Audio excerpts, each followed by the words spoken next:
barcha turdagi kanalli ventilyatorlarga o'rnatsa ham bo'ladigan rekuperator, ya'ni teploobmennikni sizlarga ko'rsatib o'tmoqchiman. Mana bu teploobmennikimizda razmerlari 1000 kubdan 6000 kubgacha bor. Ichlarini ko'rishlaringiz mumkin mana.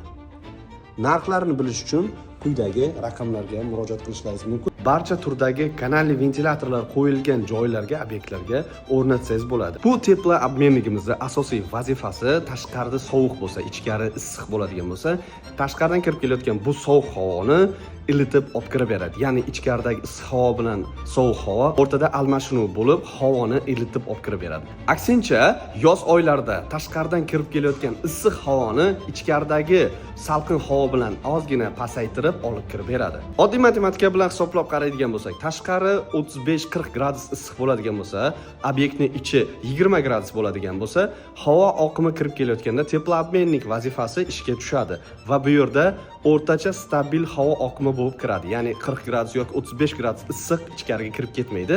25-28 gradus bo'lib havo oqimi kirib keladi. Va boshqa detalli bo'lgan informatsiyalarni olish uchun quyidagi raqamlarga murojaat qilishlaringiz mumkin. Sahifamizga obuna bo'lib qo'yishni unutmang.